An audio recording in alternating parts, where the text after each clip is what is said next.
This program is presented by University of California Television. Like what you learn? Visit our website or follow us on Facebook and Twitter to keep up with the latest UCTV programs.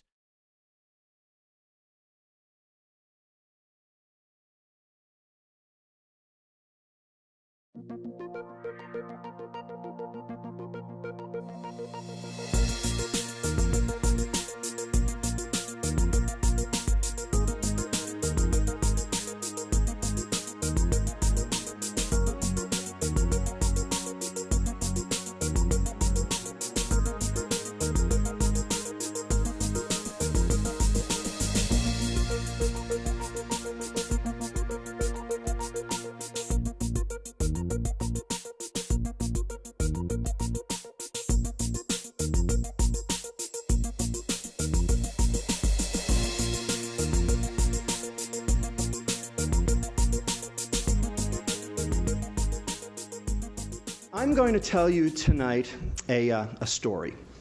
And this story dates back about 30 years.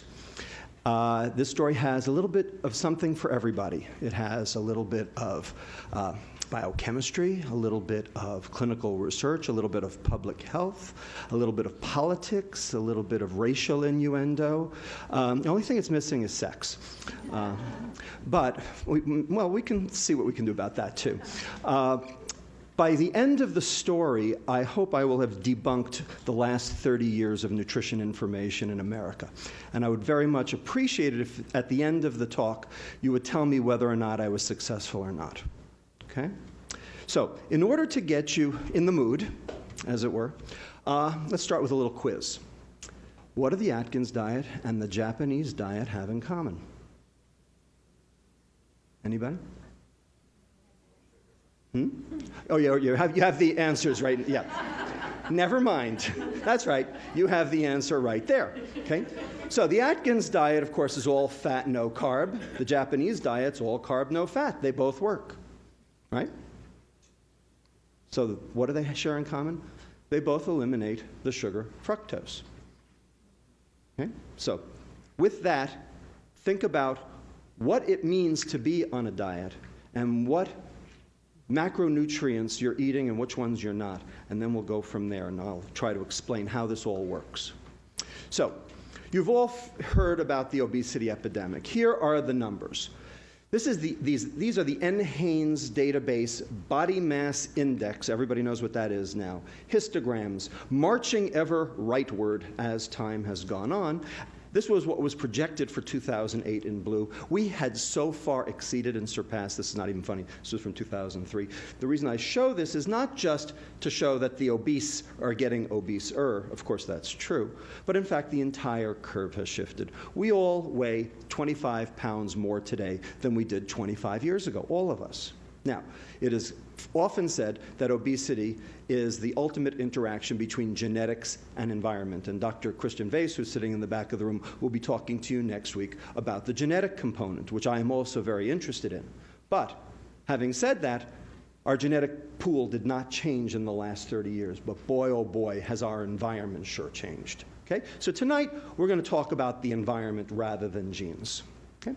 Now, in order to talk about the environment, we need to talk about what is obesity. And of course, you're all familiar with the basic concept of the first law of thermodynamics, which states that the total energy inside a closed system remains constant.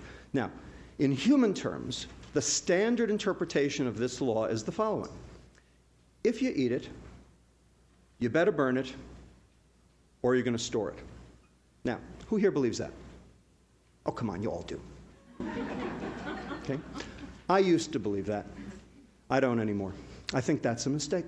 I think that is the biggest mistake, and that is the phenomenon I'm going to try to debunk over the course of the next hour, because I think there's another way to state the law, okay, which is much more relevant and much more to the point. Before I get there, of course, if you believe that, these are the two problems, right? Calories in, calories out. Two behaviors, right? Gluttony and sloth. After all, you see anybody on the street, oh, he's a glutton and a sloth. That's all there is to it. You know, Tommy Thompson said it on the TV show. We just eat too damn much, right? Well, you know, if that were the case, How did the Japanese do this? Why are they doing bariatric surgery on children at Tokyo Children's Hospital today?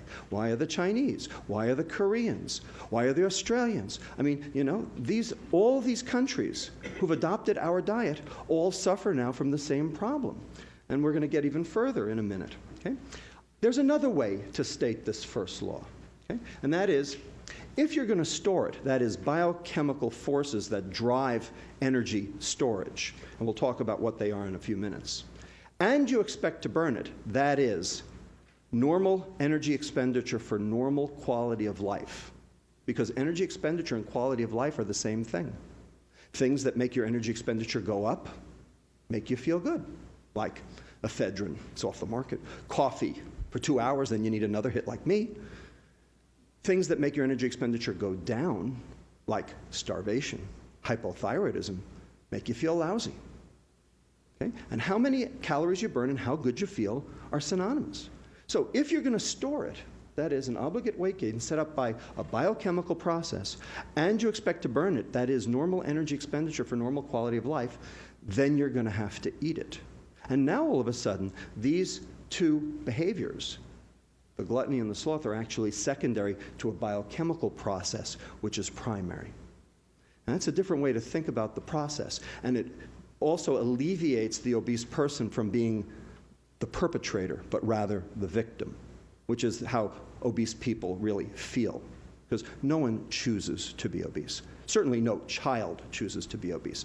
Oh, you say, oh yeah, sure, I know some adults who don't care. You know, Rossini, the famous composer, you know, La Gazza Ladra, Marriage of Figaro and all that, he retired at age 37 to a lifetime of gastronomic debauchery, okay? Maybe he chose to be obese, okay? But the kids I take care of in obesity clinic do not choose to be obese. In fact, this is the exception that proves the rule. We have an epidemic of obese 6-month-olds. Now, if you want to say that it's all about diet and exercise, then you have to explain this to me. So any hypothesis that you want to proffer that explains the obesity epidemic, you've got to explain this one too. Okay? And this is not just in America, these 6-month-old obese kids, but these are around the world now. All right? So open your minds and let's go and figure out what the real story is. Okay? Now, let's talk about calorie intake, because that's what today is about. We're going to talk about the energy intake side of the equation. Okay? Sure enough, we are all eating more now than we did 20 years ago. Teen boys are eating 275 calories more. American adult males are eating 187 calories more per day. American adult females are eating 335 calories more per day. No question. We're all eating more. Question is, why? How come? Because it's all there? You know what? It was there before. Okay? We're all eating more. There's a system in our body, which you've heard about over the last couple of weeks, called leptin. Everybody heard of leptin? Okay? It's this hormone that comes from your fat cell, tells your brain, you know what? I've had enough. I don't need to eat anymore. I'm done. And I can burn energy properly. Well, you know what? If you're eating 187 or 335 calories more today than you were 20 years ago, your leptin ain't working. Because if it were, you wouldn't be doing it, whether the food was there or not. So there's something wrong with our biochemical negative feedback system that normally controls energy balance. And we have to figure out what caused it and how to reverse it. And that's what tonight is about. But nonetheless, there are 275 calories we have to account for. So where are they? Are they in the fat? No, they're not in the fat. 5 grams, 45 calories out of the 275, nothing. In fact, it's all in the carbohydrate. 57 grams, 228 calories. We're all eating more carbohydrate. Now, you all know back in 1982, the American Heart Association, the American Medical Association, and the U.S. Department of Agriculture admonished us to reduce our total fat consumption from 40 to 30%. Everybody remember that? Okay? That's how Entenmann's fat-free cakes came into being. Remember that? Okay? So what happened? We did it. We've done it. 40% down to 30%. And look what's happened to the obesity, metabolic syndrome, non-alcoholic fatty liver disease, cardiovascular disease, stroke, prevalence, all jacked way up as our total fat consumption as a percent has gone down. It ain't the fat, people. It ain't the fat. So what is it? Well, it's the carbohydrate. Specifically, which carbohydrate? Well, beverage intake, right? 41% increase in soft drinks, 35% increase in fruit drinks, fruit aids, whatever you want to call them. Okay? Just remember, down here, 1 can of soda a day is 150 calories. Multiply that by 365 days a year, and then divide that by the magic number of 3,500 calories per pound. If you eat or drink 3,500 calories more than you burn, you will gain 1 pound of fat.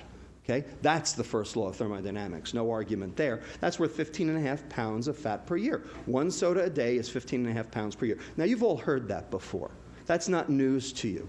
The question is, how come we don't respond? How come leptin doesn't work? How come we can't stay energy stable? That's what we're going to get to. So, I call this slide very specifically the Coca-Cola conspiracy. Anybody here work for Coke? Pepsi? Okay, good. All right, so this over here, 1915, the first standardized bottle of Coca-Cola out of Atlanta. Anybody remember this bottle? Sure, a lot of you do, right? I remember this bottle because my grandfather in Brooklyn took me on Saturday afternoon down to the local soda shop on Avenue M and Ocean Avenue, and every Saturday afternoon I had one of these. I remember it very well.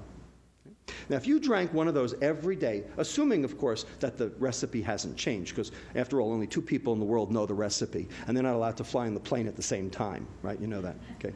Assuming the recipe hasn't changed, if you drank one of those every day for a year, 6.5 ounces, that would be worth 8 pounds of fat per year, okay?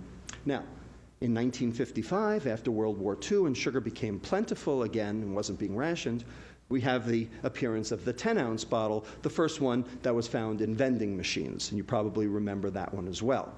Then in 1960, the ever-ubiquitous 12-ounce can, worth 16 pounds of fat per year, and of course today, this over here is the single unit of measure, right, 20 ounces. Anybody know how many servings are in that bottle?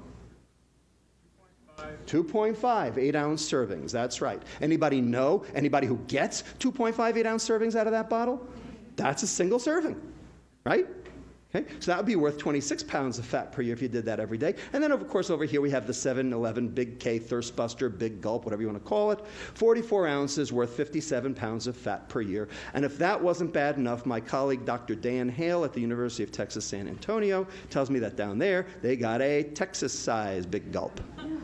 60 ounces of Coca-Cola, a Snickers bar, and a bag of Doritos, all for 99 cents. Okay, so if you did that every day for a year, that would be worth 112 pounds of fat per year. Okay? So why do I call it the Coca-Cola conspiracy? Well, what's in Coke? Caffeine, good, good. So what's caffeine? It's a mild stimulant, right? It's also a diuretic, right? Makes you pee free water. What else is in Coke? We'll get to the sugar in a minute. What else? Salt. Salt. 55 milligrams of sodium per can. It's like drinking a pizza. So what happens if you take on sodium and lose free water? You get thirstier, right? So why is there so much sugar in Coke? To hide the salt. When was the last time you went to a Chinese restaurant and had sweet and sour pork? That's half soy sauce. You wouldn't eat that. Except the sugar plays a trick on your tongue. You can't even tell it's there. Right? Everybody remember New Coke, 1985? More salt, more caffeine. They knew what they were doing. Okay? That's the smoking gun. Okay? They know. They know. All right, so that's why it's the Coca-Cola conspiracy. So, are soft drinks the cause of obesity? Well, it depends on who you ask. If you ask the scientists for the National Soft Drink Association, they'll tell you there's absolutely no association between sugar consumption and obesity. Okay? If you ask my colleague, Dr. David Ludwig, remember, I'm Lustig, he's Ludwig. Okay? He does what I do at Boston Children's Hospital. Someday we're going to open a law firm. Each additional sugared sweetened drink increase over a 19-month follow-up period in kids increased their BMI by this much and their odds-risk ratio for obesity by 60%. Okay? That's a prospective study on soft drinks and obesity. the real deal. If you look at meta-analyses, everybody know what a meta-analysis is? Okay, it's a conglomeration of numerous studies subjected to rigorous statistical analysis. Okay? 88 cross-sectional and longitudinal studies regressing soft drink consumption against energy intake, body weight, milk and calcium intake, adequate nutrition, all showing significant associations, and some of these being longitudinal. This came from Kelly Brownell's group at Yale. Okay? I should comment, disclaimer, those studies that were funded by the beverage industry showed consistently smaller effects than those that were independent. Wonder why. Now, how about the converse? What if you take the soft drinks away? So this was the fizzy drink study from Christchurch, England, James et al., British Medical Journal, where they went into schools and they took the soda machines out. Okay? Just like we did here in California. Okay? We haven't seen the data yet, but they went and did it for a year. So the prevalence of obesity in the intervention school stayed absolutely constant, no change, whereas the prevalence of obesity in the control schools, where nothing changed, continued to rise over the year. Okay, so that's pretty good. So how about type 2 diabetes? Are soft drinks the cause of type 2 diabetes? Well, this study from JAMA in 2004 looked at the relative risk ratio of all soft drinks, cola, fruit punch, and found a very statistically significant trend of sugared soft drinks, fruit aids, etc., causing type 2 diabetes. And you know we've got just as big a problem with type 2 diabetes as we do with obesity for the same reasons. And this was a sugared sweetened beverage against risk for type 2 diabetes in African American women. Looking here at sugared sweetened soft drinks, just the downward arrow shows that there was a significant rise as the number of drinks went up. You can see that here, whereas orange and grapefruit juice, interestingly, did not. Okay? So, two different studies, two different increases in type 2 diabetes relative to soft drink consumption. So what's in soft drinks? Well, in America, it's this stuff, right? High fructose corn syrup. Everybody's heard of it, right? It's been demonized, something awful. So much so that the corn refiners industry has launched a mega campaign to try to absolve high fructose corn syrup of any problems, which we'll talk about in a moment. Okay? But the bottom line is, this is something we were never exposed to before, 1975, and currently we are consuming 63 pounds per person per year, every one of us. 63 pounds of high fructose corn syrup. That's American? That's American, yes. Now, what is high fructose corn syrup? Well, you'll see in a minute. It's one glucose, one fructose. We'll talk about those at great length. One of the reasons we use high fructose corn syrup is because it's sweeter. So here's sucrose. This is cane or beet sugar, standard table sugar, you know, the white stuff. Okay? And we give that an index in sweetness of 100. So here's high fructose corn syrup. It's actually sweeter. It's about 120. So you should be able to use less, right? Wrong. We use just as much. In fact, we use more. So here's lab fructose over here, if you had crystalline fructose. And they're starting to put crystalline fructose into some of the soft drinks. You can, they're actually advertising it as a good thing. And that's got a sweetness of 173. So you should be able to cut that way back, right? They're not. Lactose down here, milk sugar, it's not sweet at all. Okay? And glucose, I should point out over here, is 74. It's not particularly sweet, and we're going to get to that at the end, okay, and what goes on with glucose. All right? But anyway, there's why we use it. It's sweeter. It's also cheaper, as I'll show you. So here's high fructose corn syrup. One glucose, one fructose. Notice the glucose is a 6-membered ring. The fructose is a 5-membered ring. They are not the same. Believe me, they're not the same. That's what this whole talk is about, is how they're not the same. Okay? And here's sucrose, and they're just bound together by this ether linkage. We have this enzyme in our gut called sucrase. It kills that bond in 2 seconds flat, okay, and you absorb it. And basically, high fructose corn syrup, sucrose, it's a non-issue. It's a wash. They're the same. Okay? And they know that that they're the same. The soft drink companies and the corn refiners, because here are their missives. Okay? This comes from the Corn Refiners Association. Obesity research shows high fructose corn syrup metabolizes and impacts satiety similar to sugar. Indeed, it does. I agree. Okay? Decent meetings, academic meetings around the country. Okay? Hunger and satiety profiles energy intakes following ingestion of soft drinks. Bottom line, research supported by the American Beverage Institute and the Corn Refiners Association. They are correct. There is absolutely no difference between high fructose corn syrup and sucrose. So much so that the Corn Refiners Association, in an attempt to capture market share, came out with this entire ad campaign. You probably saw it on the back page of the New York Times. Okay? It was on TV. It's everywhere. My hairdresser says that sugar is healthier than high fructose corn syrup. Wow, you get your hair done by a doctor? I didn't know I could cut hair. Okay? If you all want to see all of them, there are a whole bunch of them. You can go to www.sweetsurprise.com and see how you're being hoodwinked. Okay? But indeed, this is true. High fructose corn syrup and sucrose are exactly the same. They're both equally bad. Okay? They're both dangerous. They're both poison. Okay? I said it. Poison. My charge before the end of tonight is to demonstrate that fructose is a poison. And I will do it.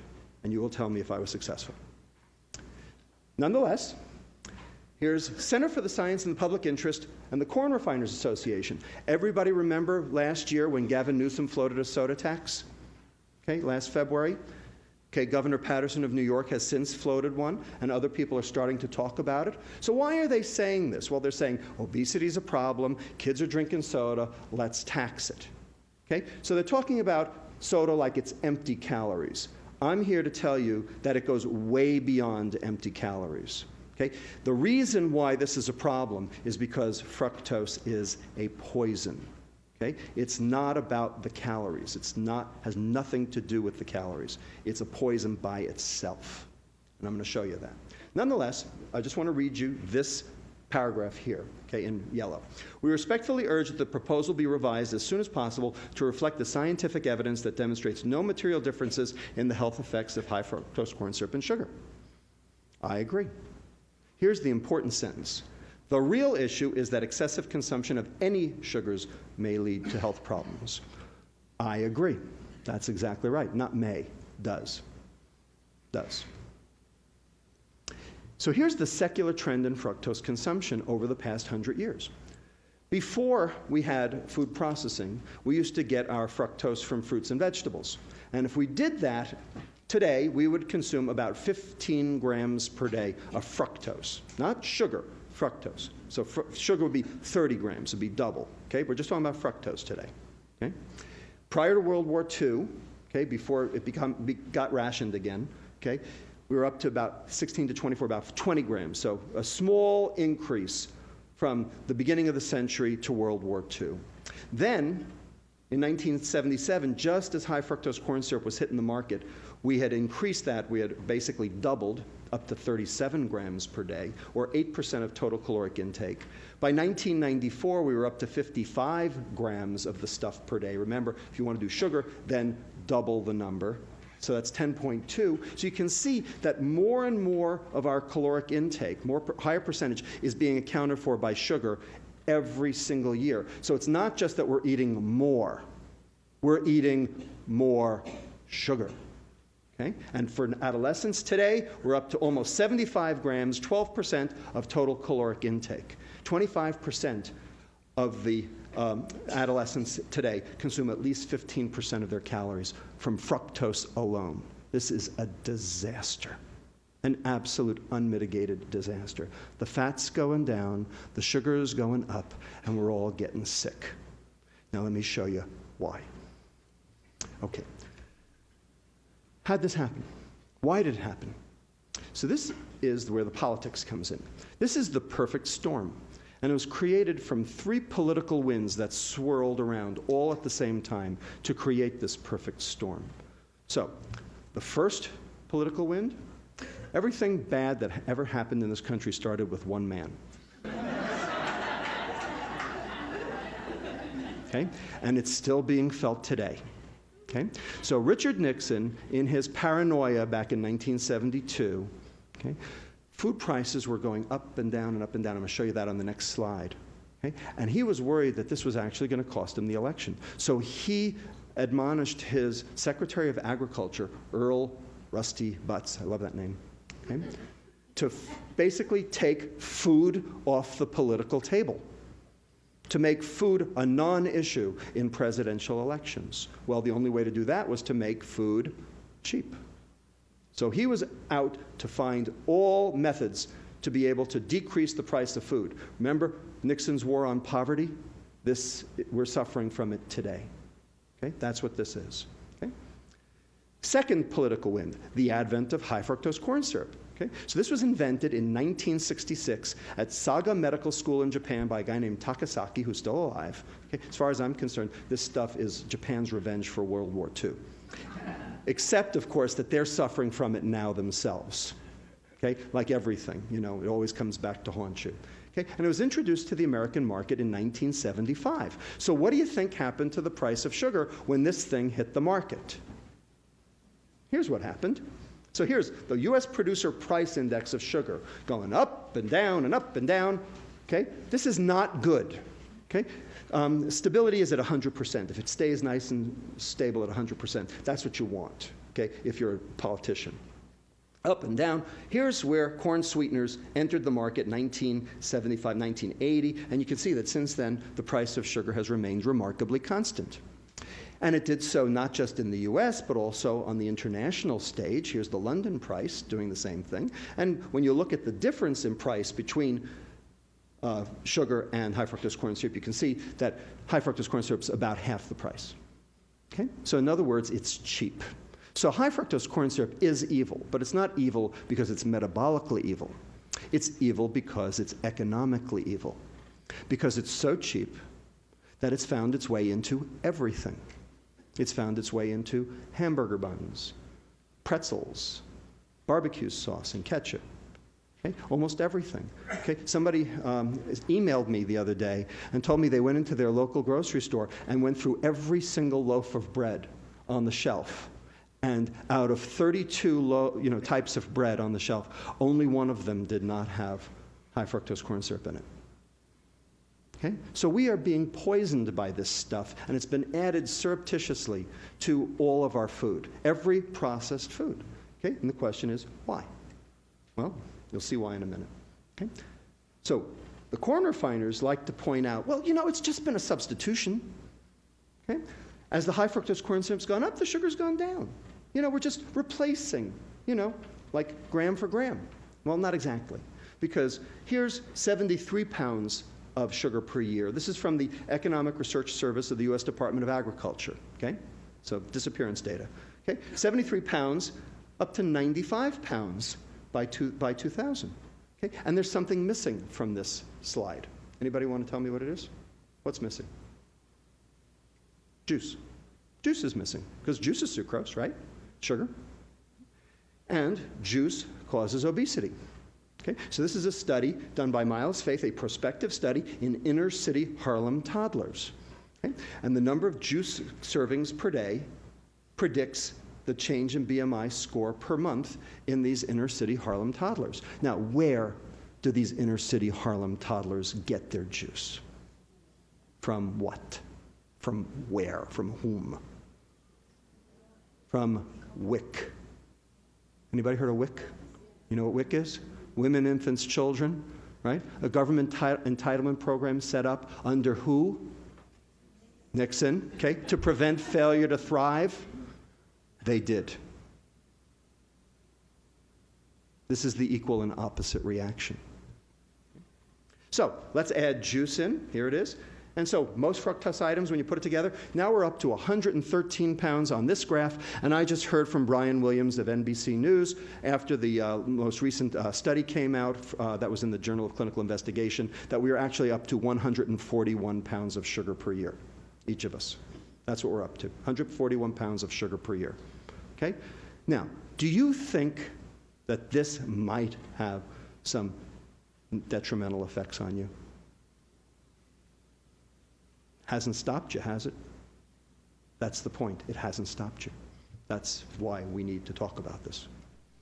So, juice consumption increases the risk for type 2 diabetes, okay? So this is the relative risk ratio as juice intake goes up, and this is in the nurses' study, okay? Showing, again, juice consumption, sucrose, obesity, diabetes.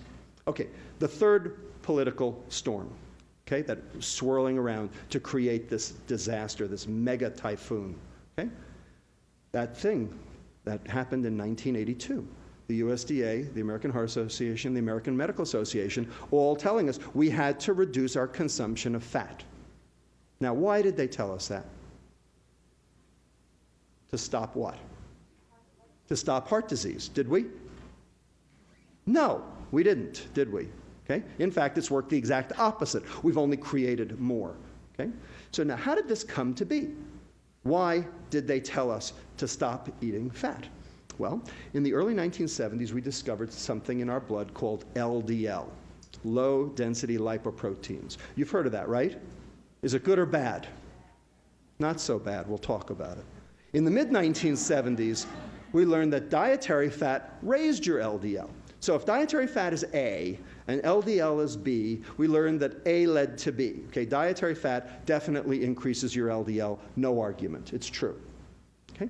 And then finally in the late 1970s, we learned that LDL correlated with cardiovascular disease.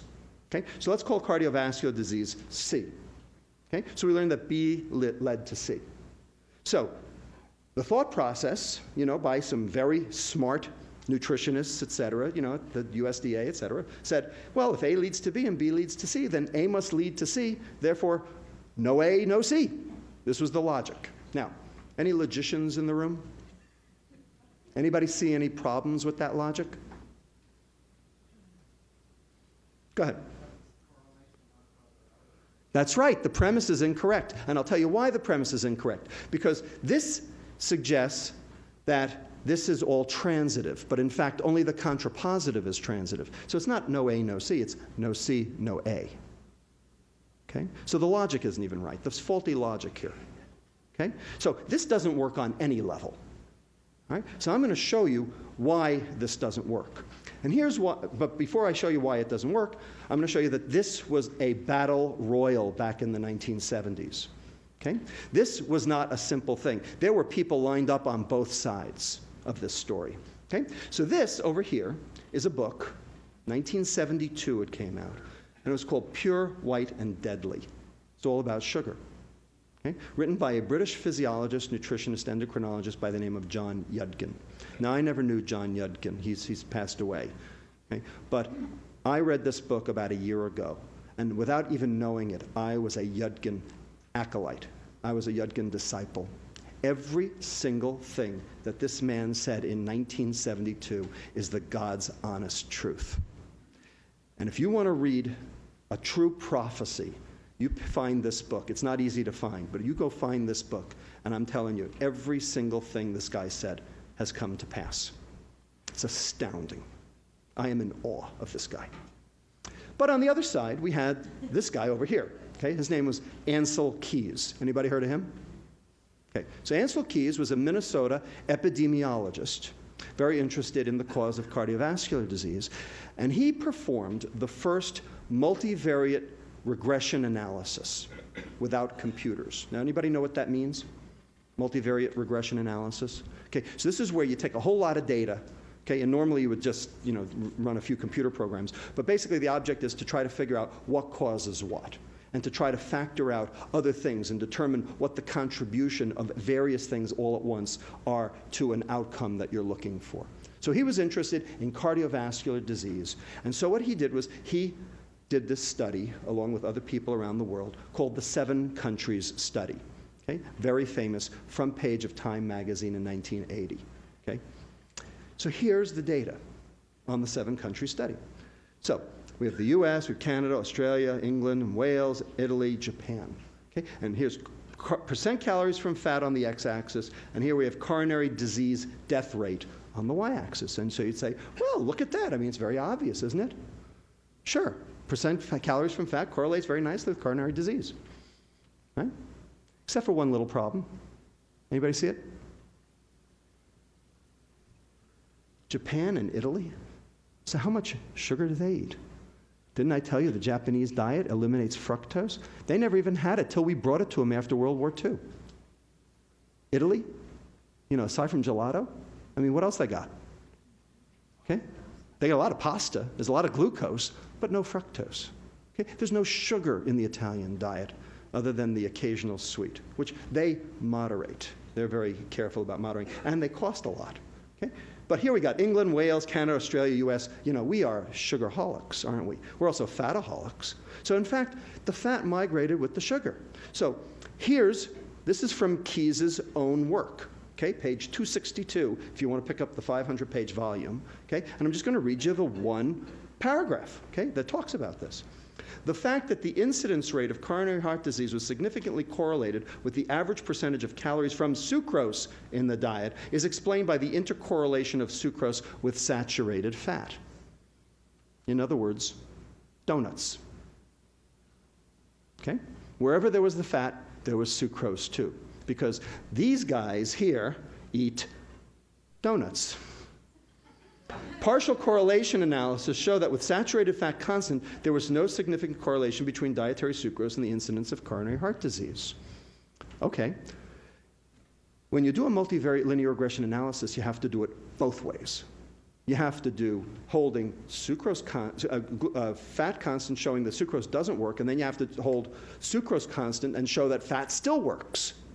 You see that anywhere? He didn't do it. He didn't do it. He didn't do the thing that you need to do a multivariate linear regression analysis. Now, this was done before computers. We can't check the work. He's dead. He died in 2004. So, we're left with a conundrum. Do we believe this? Do we believe this study? Because we based 30 years of nutrition education and information and policy in this country on this study. And as far as I'm concerned, it has a hole as big as the one in the USS Cole. All right? You got it? Everybody, am I debunking? Yes? No? All right. Let's keep going. Remember I told you LDL, maybe not so bad? Well, here's why. Because there really isn't one LDL. There are two. There are two LDLs. Here's one over here. It's called pattern A, or a large buoyant LDL. So everybody knows that LDL correlates with cardiovascular disease, and that's true, and I'm not going to argue that. That is true. But it's not this one, pattern A LDL. These guys are so light. They are buoyant. They float. So they get carried through the bloodstream, and they don't even have a chance because they're so big and they're so buoyant, they don't even get underneath the edge of the endothelial cells in the vasculature to start the plaque formation process. But over here we have this other guy over here called pattern B, or small dense LDL. You see the difference?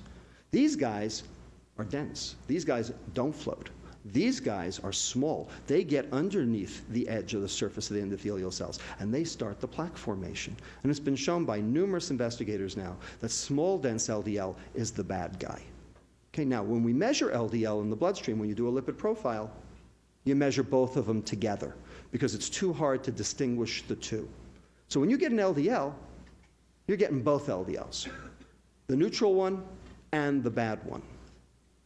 Now, how can you tell whether your LDL is the neutral one or the bad one? What you do is you look at your triglyceride level in association with it, because your triglycerides tell you which one it is. So here's pattern A over here, okay? Big, large, buoyant LDLs, okay? And you'll notice that the triglycerides are low and your HDL is high. That's what you want. You want a low triglyceride, high HDL, because that's the good cholesterol. You want high good cholesterol. Over here you have pattern B, and here you have high triglyceride, low HDL. That's the bad guy. That's the guy you don't want to be, because you're going to die of a heart attack. No question about it. Triglyceride to HDL ratio actually predicts cardiovascular disease way better than LDL ever did. Okay? Point is, when you measure LDL, you measure both.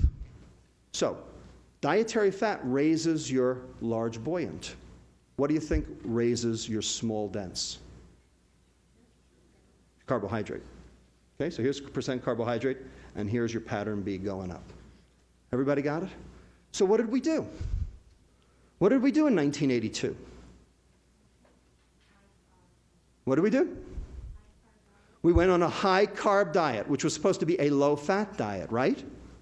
Right. So here's the low-fat craze, okay? Took America and the world by storm because the content of low-fat, home-cooked food that you cook by yourself in your house, you can control the content of fat. Okay? But when you process it, low-fat processed food, it tastes like cardboard. It tastes like crap. Okay? So the food companies knew that, so what did they do? They had to make it palatable.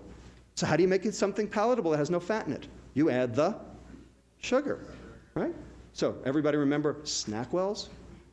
Okay, so 2 grams of fat down, 13 grams of carbohydrate up, 4 of them being sugars so that it was palatable. Okay? Well, we've just shown you that that's the worst thing you could do. And that's what we've done. And we're still doing it today. So when you find a mistake, what do? Okay? You admit the mistake and you right the ship. We haven't admitted the mistake and we haven't righted the ship. So we've had our food supply adulterated, contaminated, poisoned, tainted, okay, on purpose. And we've allowed it, and we've let it through the addition of fructose for palatability, especially because of the decreased fat, and also as a ostensibly browning agent, which actually has its own issues, because why it browns so well with the sugar in it actually is what's going on in your arteries, because that's causing what we call protein glycation and cross-linking, which is actually contributing to atherosclerosis. So it works on your steak on the grill, it works in your arteries the same way. Okay? And removal of fiber also. Now, why did we remove fiber from our diet? We as human beings walking the earth 50,000 years ago used to consume 100 to 300 grams of fiber per day. We now consume 12. Why? What did we do? We took the fiber out. So why did we take the fiber out? Well, it takes too long to cook, takes too long to eat, and shelf life. Okay? So people ask me, what's the definition of fast food? Fiberless food.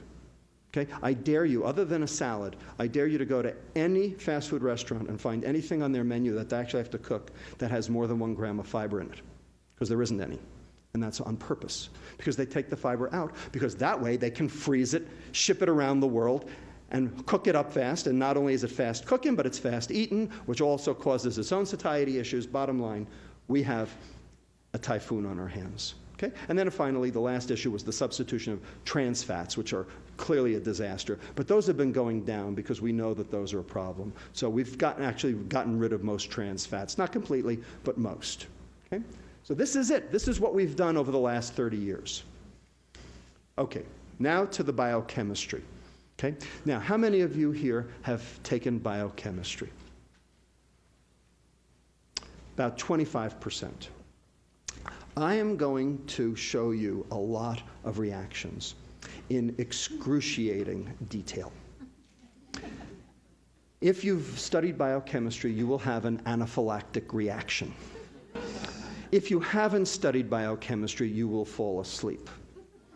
So what I'm going to suggest that you all do is just let me do my thing to show you that at least it works, and just count the arrows. Okay? You can do that, right? Can you count the arrows? It's not like counting sheep. Okay? You can count the arrows, and just stick with me, okay? Just let me do my thing, and let me show you why fructose is not glucose. Okay? Because what the liver does to fructose is really unique. And you've got to understand it to understand everything I've just told you. Okay? So number one, fructose is 7 times more likely than glucose to do that browning reaction, the advanced glycosylation end products. The thing that happens on your grill happens in your arteries for the same reason. Okay? You can actually see the color too, color change too. Fructose does not suppress the hunger hormone. There's a hormone that comes from your stomach called ghrelin you've heard about already. Okay? So if you preload a kid with a can of soda, and then you let them loose at the fast food restaurant, do they eat more or do they eat less? They eat more. They just took on 150 calories, yet they eat more. Reason? Because fructose doesn't suppress the hunger hormone ghrelin. So they eat more. Acute fructose ingestion does not stimulate insulin because there's no receptor for fructose, no transporter for fructose on the beta cell that makes insulin. So the insulin doesn't go up. Well, if the insulin doesn't go up, then leptin doesn't go up. And if leptin doesn't go up, your brain doesn't see that you ate something. Therefore, you eat more. And finally, I'm going to show you liver hepatic fructose metabolism is completely different between fructose and glucose. completely different. And I'm going to show you before the day is out, the evening's out, that chronic fructose exposure alone, nothing else, causes this thing we call the metabolic syndrome. Everybody knows what the metabolic syndrome is? Okay, so this is the conglomerate of the following different phenomena: obesity, type 2 diabetes, lipid problems, hypertension, and cardiovascular disease. Okay, those all cluster together, okay, called metabolic syndrome. I'm going to show you how fructose does every one of those. I want to show you the difference between glucose and fructose in a way that will be glaringly apparent. So let's consume 120 calories in glucose. 2 slices of white bread. Okay? What happens to that 120 calories? Now, you eat the 120 calories, 96 or 80% of the total will be used by all the organs in the body. Okay? 80% off the table. Why? Because every cell in the body can use glucose. Every bacteria can use glucose. Every living thing on the face of the earth can use glucose, because glucose is the energy of life. Okay? That's what we were supposed to eat. Okay? 24 of those calories, or 20%, will hit the liver. Okay? So let's watch what happens to those 24 calories. Here they go. So the glucose comes in through this transporter called GLUT2. Out here, the glucose is going to stimulate the pancreas to make insulin. The insulin is going to bind to its receptor, and it's going to take this substrate over here called IRS1, insulin receptor substrate 1. That's not important right now, don't worry, okay? And it's going to tyrosine phosphorylate it, okay? And it's going to be tyrosine IRS1, which is now active. That's active. And it's going to stimulate the second messenger here called AKT. Okay? Now, what AKT does is it stimulates this guy down here, SREBP1, sterol receptor binding protein number 1. Don't worry about it, okay? But this is the thing that ultimately gets fat mechanics going, okay? So you'll see in a minute. So one of the things that SREBP1 does is it activates this enzyme here called glucokinase, which takes glucose to glucose 6-phosphate. Now, glucose 6-phosphate can't get out of the liver. The only way to get glucose 6-phosphate out of the liver is with hormones, glucagon or epinephrine. That's the way you can get it out. So now the glucose is fixed in the cell, but it's only 24 calories worth. So it's not a big, bolus of it. Okay? Now, the glucose 6-phosphate, almost all of it is going to end up going over here to something called glycogen. Now, glycogen is the storage form of glucose in the liver, okay? Because glycogen is easy to fish the glucose out with glucagon and epinephrine. So my question to you, and granted this is a physiology question, is how much glycogen can your liver store before it gets sick? The answer is any amount. It's unlimited. Okay? We have carb loaders who run marathons, right? Okay? Does it hurt them at all? We have kids with a disease where they can't get the glucose out of the glycogen called glycogen storage disease type 1A, or von Gierke's disease. They got livers down to their knees, they're so big. They're hypoglycemic like all get out because they can't lift the glucose out of their liver. Okay? But they don't go into liver failure, because glycogen is a non-toxic storage form of glucose in the liver. So the whole goal of glucose is to replete your glycogen. So this is good. This is not bad. This is good. Now, a little of that glucose is going to fall down here. It's going to get metabolized down to this stuff here called pyruvate. And the pyruvate is going to enter your mitochondria over here. Remember, your mitochondria are the parts of your cell that actually burn the energy. They're your little factories. Okay? They make the stuff that lets you live. Okay, called ATP, adenosine triphosphate. That's the energy of life right there. Okay, so the pyruvate comes in, gets converted to something called acetyl-CoA, gets metabolized by this thing called the Krebs cycle, TCA cycle, and you throw off ATP and carbon dioxide, which you breathe off. So far, so good? Have I snowed anybody yet? You're with me? I snowed one guy back there.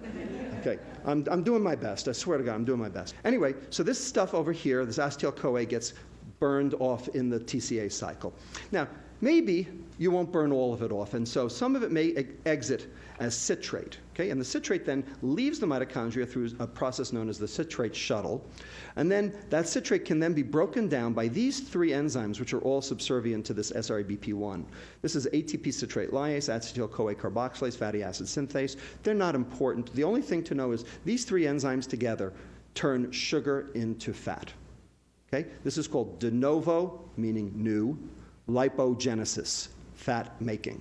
Okay? This is de novo lipogenesis. So you take the citrate, which came from the glucose, okay, and you end up with something called acyl-CoA, which then gets packaged with this protein here, and you end up with something called VLDL, very low density lipoprotein. Now, anybody heard of that before? Is it good or bad? It's bad. That's bad.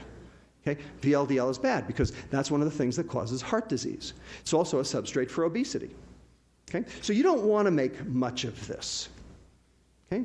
But the point is, you started with 24 calories, maybe a half a calorie will end up as VLDL. So that little Japanese guy with the little hat, working out in the field, eating rice for the next, 90 years, can he die of a heart attack at age 90? Sure.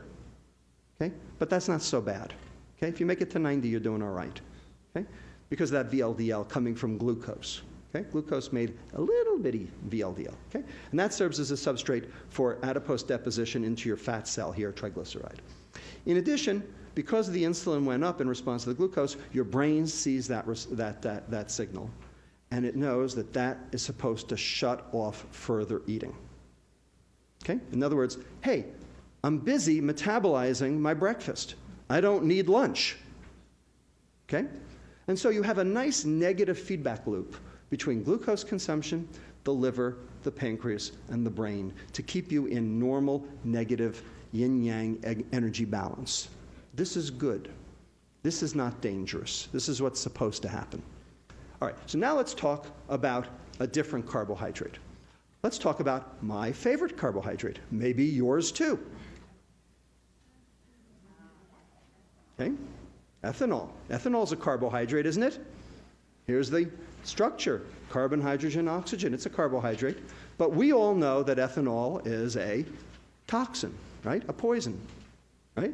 You can wrap your Lamborghini around a tree, or you can fry your liver. Your choice. Depends on how much you drink and how often, right? Okay. So we know that ethanol is not good for you. Except, of course, a little bit is good for you, right? So we can talk about that too later if you want. Okay? But let's talk about how it's bad for you. So here's acute ethanol exposure. Okay?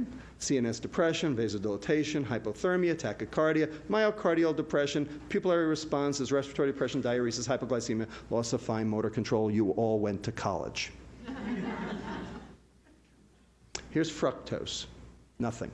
Doesn't do any of those because the brain doesn't metabolize fructose. Okay? Alcohol gets metabolized in the brain to cause all of those things, but fructose doesn't. Okay? So fructose is not an acute toxin. Ethanol is. We control ethanol, don't we? Okay? We have something called the Bureau of Alcohol, Tobacco, and Firearms, right? We have all sorts of things. We tax ethanol. We do all sorts of things to limit consumption of ethanol. Okay? The Nordic countries, okay, all the liquor stores are state-run in an attempt to try to set the price of ethanol high enough so as to discourage consumption for public health reasons. We have 1,500 years of alcohol control policy in this world to draw on in terms of how to limit consumption. Got it? Okay? Because ethanol is a toxin and we know it. So let's consume 120 calories in ethanol. Shot of Maker's Mark. Anybody taste it? Yeah, good. Okay. So, 24 calories right off the top.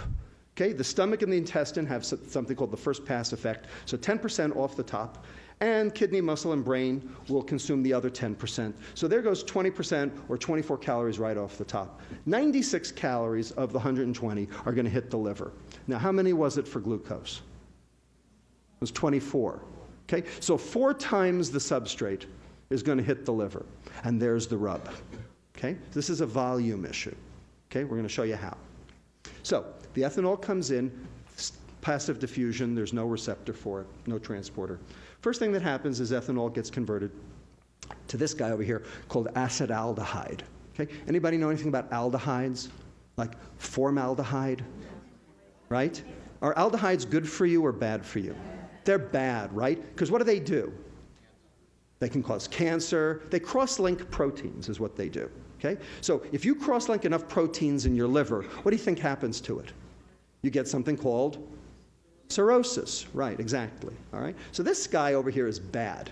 Okay? And it generates something called reactive oxygen species. And reactive oxygen species damage proteins in the liver. And the more alcohol you drink, the more of this stuff you get.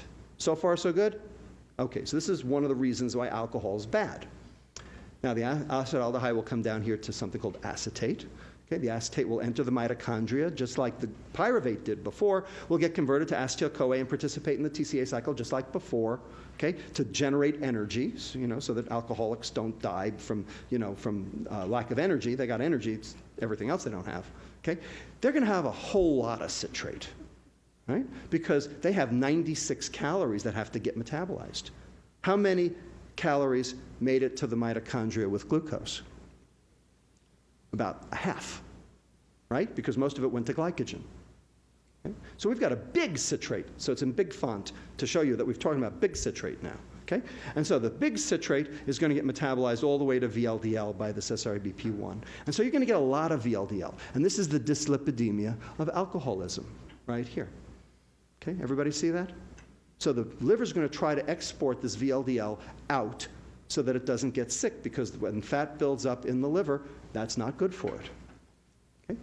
Some of it's going to exit as free fatty acids, and those free fatty acids will take up residence in the muscle, and you get something called muscle insulin resistance. So insulin resistance, that's a bad thing.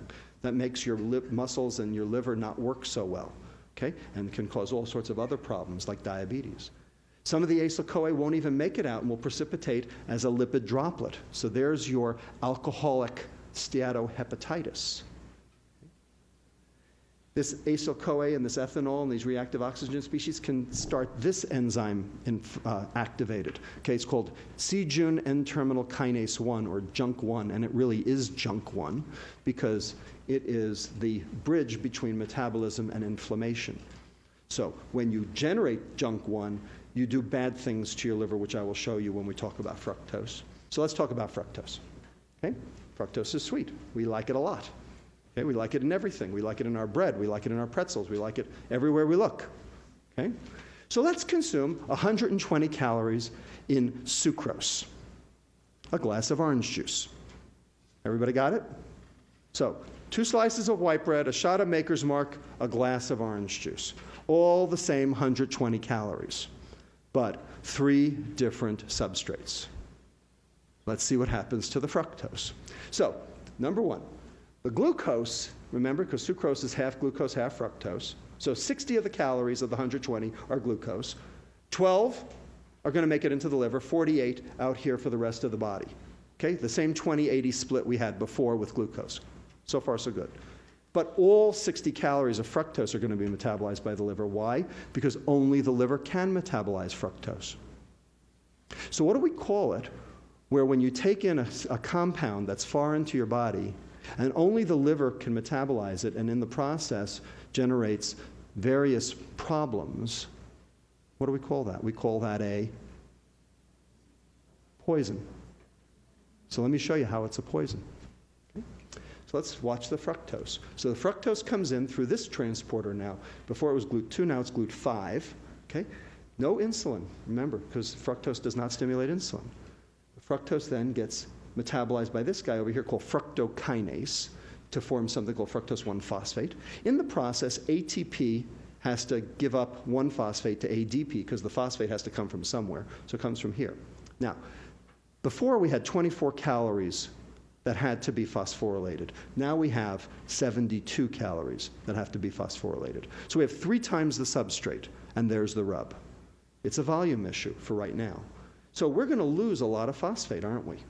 So there's a scavenger enzyme in your liver called AMP deaminase 1 to rescue the phosphates off the rest of the ATP molecule. And it takes ADP down to AMP, adenosine monophosphate, down to IMP, inositol monophosphate, and finally to the waste product, uric acid.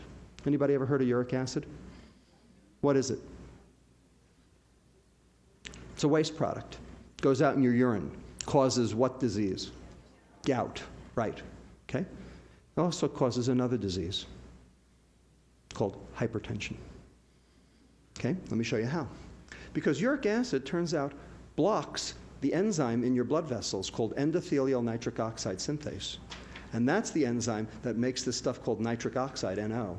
And that is your endogenous blood pressure lowerer. That keeps your blood pressure low. So when you can't make it, your blood pressure goes up. So this just shows that fructose consumption increases gout in adults. Okay, so this is a study that came out last year showing that fructose consumption increases the risk for gout, showing that uric acid's going up.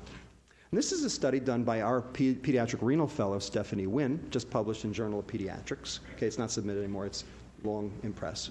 Okay, showing that this is in the NHANES database in the adolescents, showing that sugared sweetened beverages, as it goes up, your uric acid goes up. And not only does your uric acid go up, but here's your sugared sweetened beverages, and here's your systolic blood pressure going up. And here's a study done by Dan Feig at the University of Texas San Antonio, where he took obese adolescents with hypertension, and he gave them the drug allopurinol. And allopurinol is the drug that you treat gout with to lower the uric acid. And look what happened to the blood pressure. Systolic, diastolic, went down, showing that, in fact, uric acid is an important part of hypertension. We have a hypertension epidemic in this country. Here it is. It's the sugar. Okay, so far we have high blood pressure. Let's keep going. The fructose will get metabolized down to pyruvate. The pyruvate will enter the mitochondria just like before, throwing off a lot of citrate. Now here's a little trick that fructose does that glucose doesn't. Because these two can reform this stuff over here called fructose 1,6-bisphosphate, which can then reform with glyceraldehyde to form this guy over here called xylulose 5-phosphate.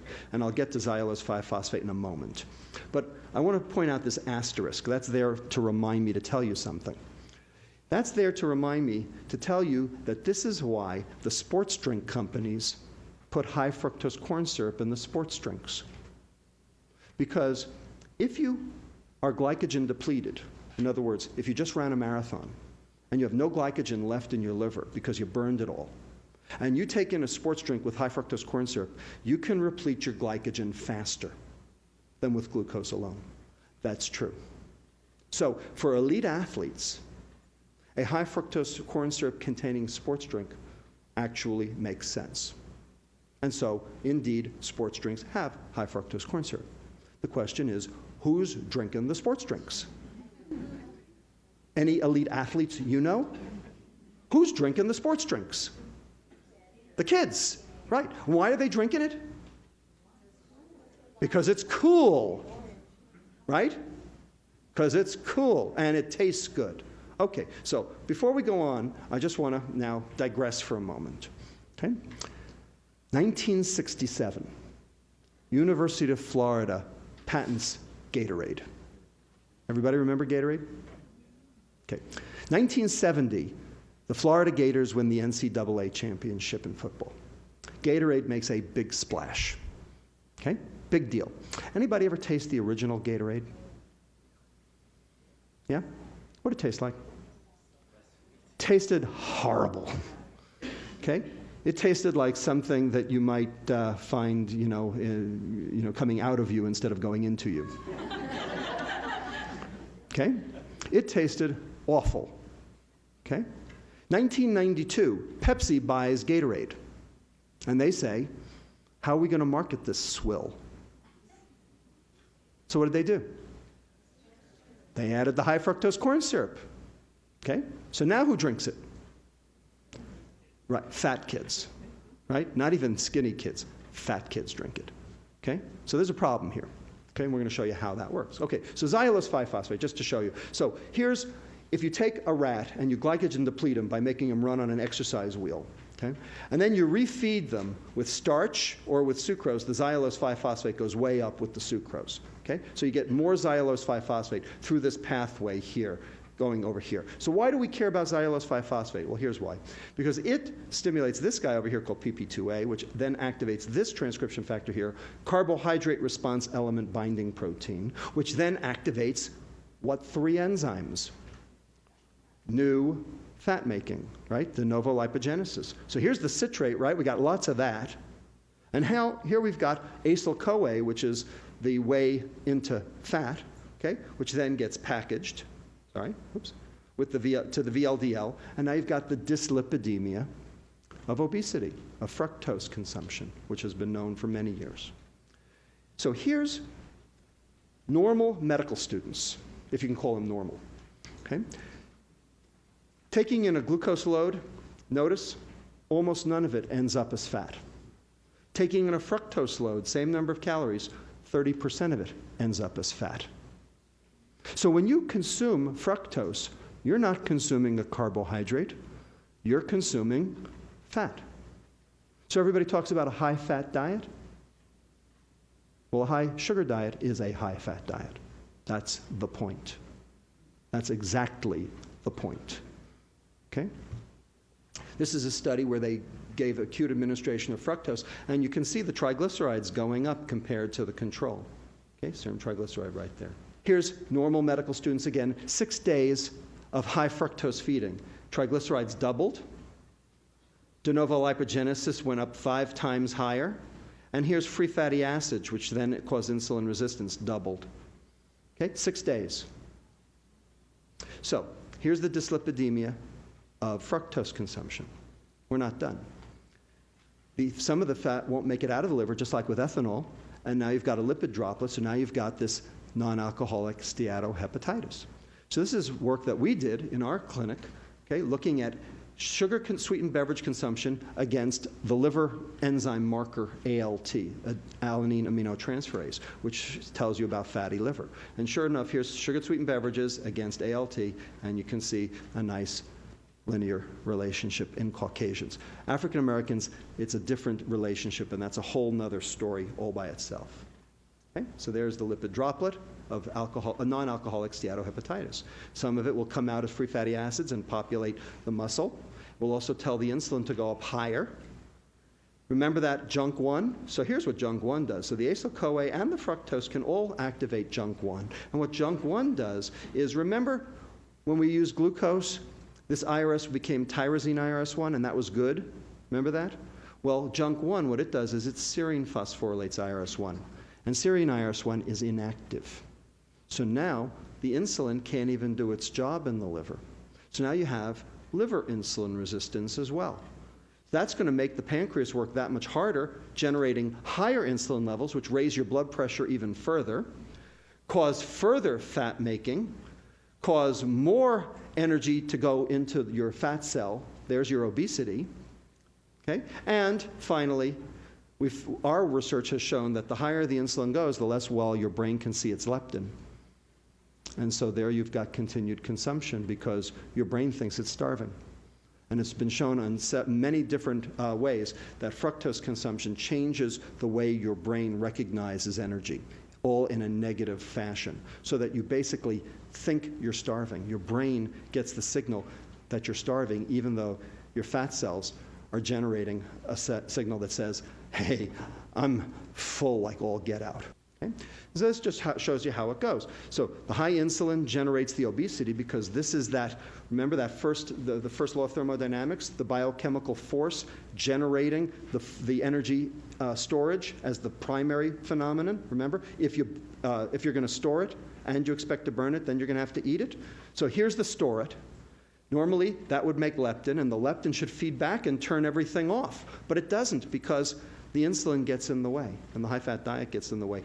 Also, the hyperinsulinemia stops the leptin from acting on that nucleus accumbens, and so you get an increased reward signal. So that continues your appetite, continues more fructose, more carbohydrate, generating more insulin resistance, and you can see you generate a vicious cycle of consumption and disease, and no stopping.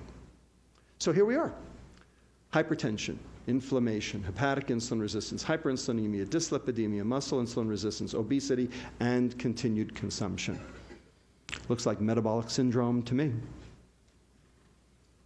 So here are the phenomena associated with chronic ethanol exposure.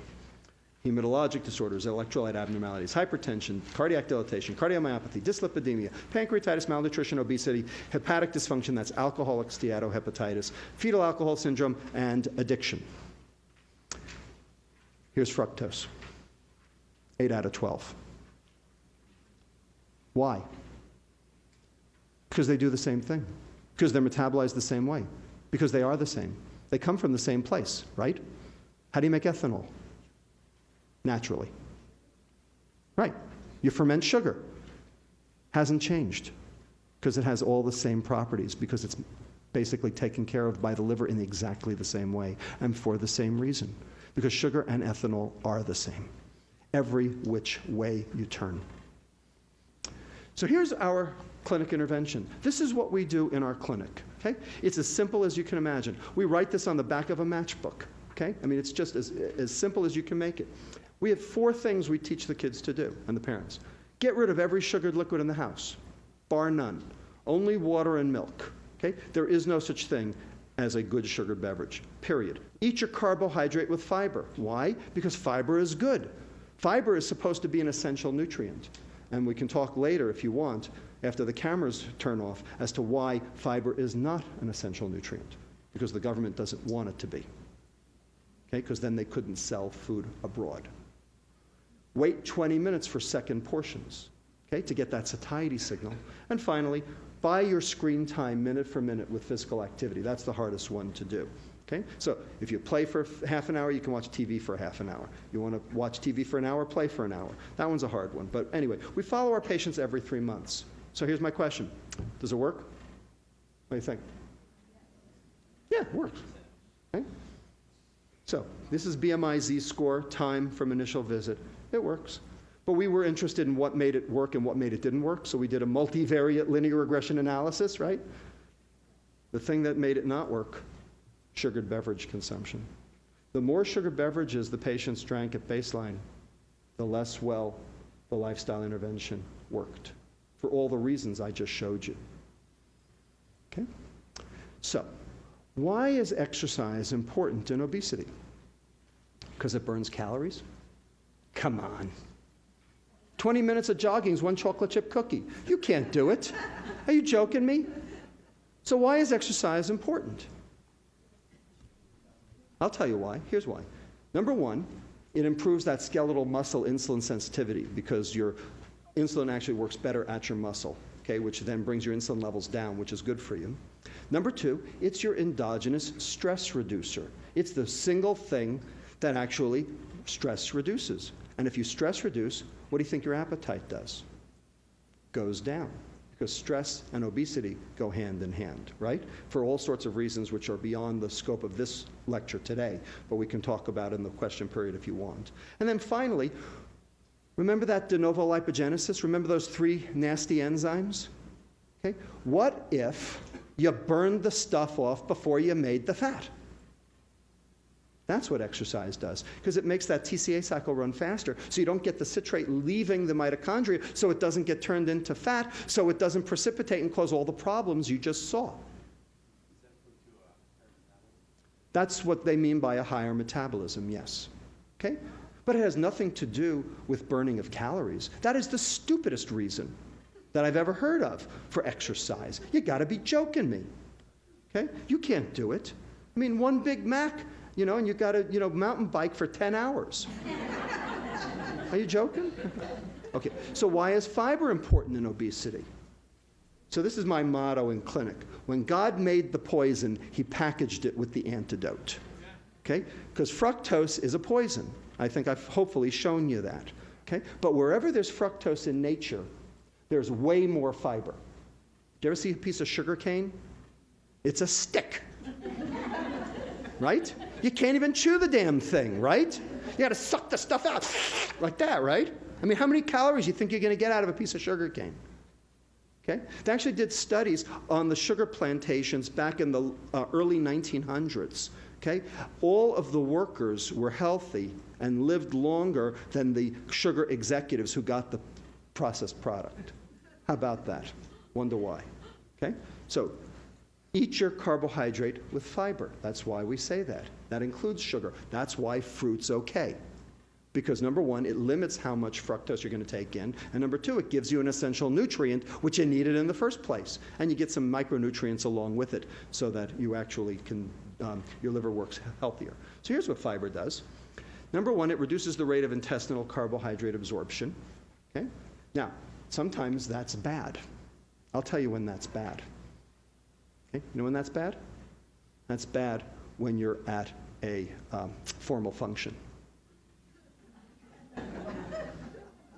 Because what happens if you reduce the rate of carbohydrate absorption in your gut? The bacteria get to it. Okay? So as far as I'm concerned, in life, you've got two choices. It's either fat or fart. It increases the speed of transit of the intestinal contents to the ileum, okay? And that raises this hormone over here called PYY, which goes to your brain and tells you the meal's over. That's your satiety signal. So when you add fiber to your diet, you actually get your satiety signal sooner because the food moves through faster. And then finally, it also inhibits the absorption of some free fatty acids all the way to the colon, and then those get chopped up into little itty-bitty fragments called short-chain fatty acids, and those actually suppress insulin as opposed to long-chain fatty acids, which stimulate insulin. So there are a whole bunch of reasons why fiber is good. Anybody ever heard of the Paleolithic diet? Okay? Go home and read up on it on the internet. Okay? The Paleolithic diet. Basically, if you eat everything as it came out of the ground raw, okay, with no cooking, okay, you would cure diabetes on a dime. Okay? It takes about a week. Okay? Because you're getting that 100 to 300 grams of fiber I mentioned before. That's why. Because fiber is good for you. Okay? And the more the better. Type 2, right, type 2, not type 1. Type 1. I stand corrected, type 2. Okay? Okay. Now, for some fun. Okay, that's the end of the biochemistry. Whew. How'd I do? I told you I'd get you through it. Okay, so now comes the fun part, okay? The racial innuendos and the, all the political stuff, okay? The fructosification of America and, of course, the world. Ready? Another quiz. Can you name the 7 foodstuffs at McDonald's that don't have high fructose corn syrup or sucrose? No, mustard has it. Oh, come on, the big one. French fries. But they have salt, starch, and fat, so they're not so good either. Okay, what else? We'll get to coffee. Hash browns, for the same reason, right? Salt, starch, and fat. Okay, what else? Chicken McNuggets. I was shocked. No sucrose or high fructose corn syrup in chicken McNuggets. But as the circuit court judge in New York called them, they are still a McFrankenstein creation. Okay, but nonetheless, no sucrose. I was really shocked. Sausage. Oh, they're terrible. They're just disastrous. But I mean, there's nothing good in them at all. But there's no fructose. Sausage. Diet Coke. Coffee, if you don't add the sugar, and iced tea, if you don't add the sugar. By the way, the chicken McNuggets have, we have a disclaimer, because no one eats the chicken McNuggets without the dipping sauce. And there's a whole bunch of high fructose corn syrup in the dipping sauce, right? Okay, good. All right. So who's really drinking this? We talked about this before. Gatorade AM. So this is an attempt by Pepsi to capture market share on the juice market, right? Do you think there are any elite athletes who actually drink this stuff? You got to be kidding me. Okay, this is for kids, right? So this really blew my socks off. This was my daughter when she was in 2nd grade 2 years ago, Miriam Lustig, okay? Brought these 2 cartons of milk home for me and said, Dad, you're not going to believe this, okay? 2nd grade, okay? So here's the calories in Berkeley Farms 1% low-fat milk, 130 calories, 15 of them are sugars because it's lactose, right, which is okay. And here's Berkeley Farms 1% chocolate milk, 190 calories, 29 grams of sugar, all high fructose corn syrup. Okay? It's like a glass of milk plus a half a glass of orange juice. Okay? And that's what we're giving to our kids. And you know what the nutrition department at the SFUSD says? Well, we have to get our kids to drink milk somehow. Now, is that brilliant or what? I don't know. Now, what about WIC? Okay? So we talked about the 112 pounds of orange juice that the kid down in Salinas was drinking. What about WIC? So remember what we started with? We have an epidemic of obese 6-month-olds. Remember? So could this be the reason? So here's a can of formula. 43.2% corn syrup solids, 10.3% sugar. It's a baby milkshake. Soda, Coca-Cola, is 10.5% sucrose. Formula is 10.3% sucrose. Any difference? And there's a huge literature that's now coming of age that shows that the earlier you expose kids to sweet, the more they're going to crave it later. Plus, there's a new literature that shows the more sugar the pregnant woman drinks or eats during the pregnancy, the more that gets across the placenta and actually causes what we call developmental programming, changing the kid's adiposity even before the kid is born and driving this whole epidemic even further. So, we'll close in a few minutes, okay? But I just want to point out what's the difference, okay? Here we got a can of Coke. Here we got a can of beer. And I'm not picking on Schlitz or anything. I mean, it's, any beer you want, okay? So 150 calories each, no difference in terms of total calories. Percent carbohydrate, so 10.5% from sucrose here, except it's high fructose corn syrup, but who cares? Okay, 3.6% alcohol. Here's the breakdown, 75 fructose, 75 glucose for the Coke. Okay, 90 alcohol, 60 maltose for the beer. Remember, the first pass GI metabolism takes 10% of the alcohol off the table. So when you actually compute the number of calories hit in the liver, which remember was the big difference between glucose and fructose, remember? 72 versus 24, and started the whole thing into motion as terms of what happens that's bad, okay? Bottom line, no difference. So we have something called beer belly. Well, welcome to soda belly, because that's what America is suffering from. No ifs, ands, or buts. That's what it is. Okay? Now, you wouldn't think twice about not giving your kid a Budweiser, but you don't think twice about giving your kid a can of Coke. But they're the same. In the same dosing, for the same reason, through the same mechanism. Fructose is ethanol without the buzz. So, fructose is a carbohydrate, yes, it is. But fructose is metabolized like a fat. And I've just shown you that 30% of any ingested fructose load ends up as fat. Okay, so when people talk about high-fat diets doing bad things, no, what they're really talking about is high fructose diets. And that's what Ansel Keys was looking at. So the corollary to that is, in America at least, and around the world too, a low-fat diet isn't really a low-fat diet, because the fructose or sucrose doubles as fat. It's really a high-fat diet. That's why our diets don't work. And fructose, just like ethanol, for the same reason, through the same mechanism, and in the same dosing, is also a toxin. Now, last, what can we do about it? Can we do anything about it? How about the FDA? You think they can do something about it? After all, aren't they supposed to regulate our food? Aren't they supposed to regulate what they can put in food? Right?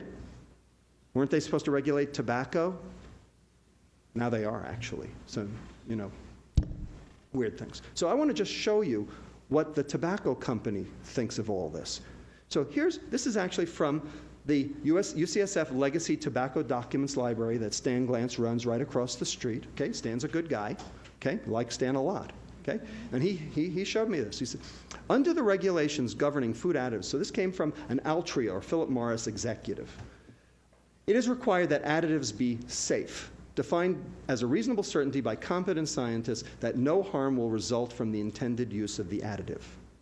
Now, does fructose meet that standard?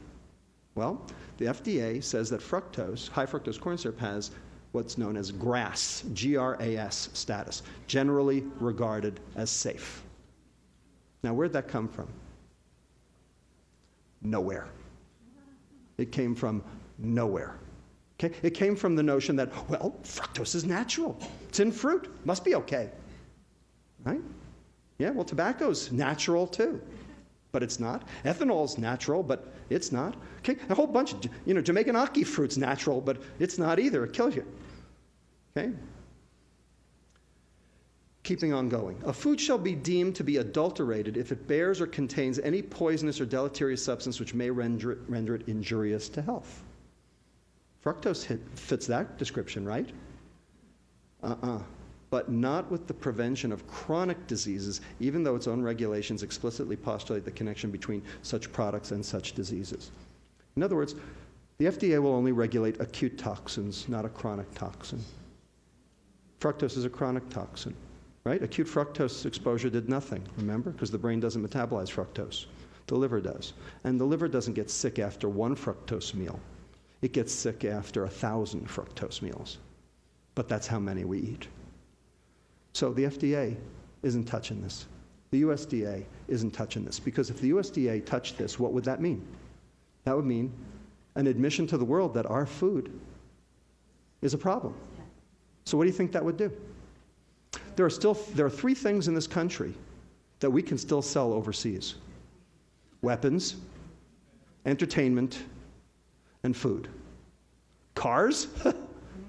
Computers? I don't think so.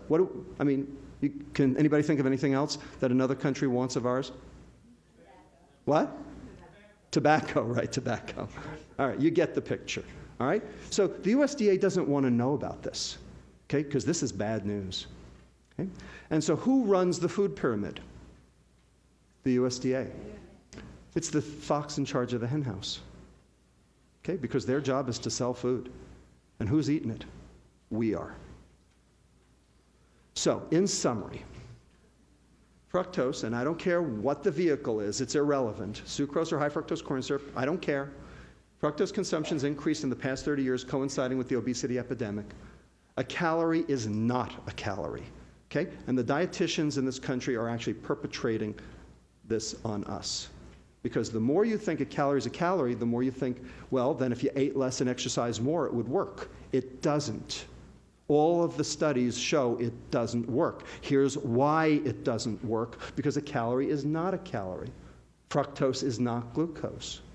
We know a calorie is not a calorie because there are good fats and bad fats. There's good protein and bad protein. Okay, there's good carbohydrate and bad carbohydrate. And glucose is good carbohydrate. Glucose is the energy of life. Fructose, okay, is poison. You are not what you eat. You are what you do with what you eat. And what you do with fructose is particularly egregious and dangerous.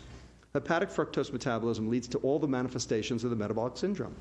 Hypertension through that uric acid pathway, de novo lipogenesis dyslipidemia, hepatic steatosis through that DNL pathway, those 3 enzymes, the new fat-making pathway, inflammation through JNK1, hepatic insulin resistance because of the serine phosphorylation of IRS1, obesity because of the VLDL transport to the adipocyte, and leptin resistance promoting continuous consumption, basically starving your brain, making you think you need more. Fructose ingestion interferes with obesity intervention, as we showed in our clinic. The more soft drinks, the less well diet and exercise actually worked.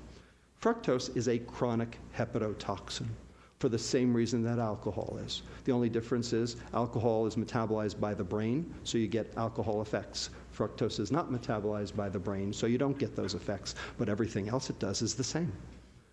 But the FDA can't and won't regulate it. It's up to us. I'm standing here today to recruit you. Okay? That's a famous saying here in San Francisco, right? I'm Harvey Milk and I'm here to recruit you. Okay, I'm Robert Lustig and I'm here to recruit you in the war against bad food. Okay? And this is what's bad. With that, I want to thank my colleagues at the UCSF Department of Pediatrics in our Weight Assessment for Teen and Child Health Clinic, UCSF Department of Epidemiology and Biostatistics, and also Department of Nutritional Sciences at UC Berkeley, in particular Dr. Jean-Marc Schwartz, who is a card-carrying fructose biochemist, PhD biochemist, who vetted all of these pathways that I've shown you today and looked at this and said, oh my God, it is a toxin. He worked in this stuff for 15 years, and he didn't even realize it was a toxin until he saw this. So with that, I'll close. Thank you.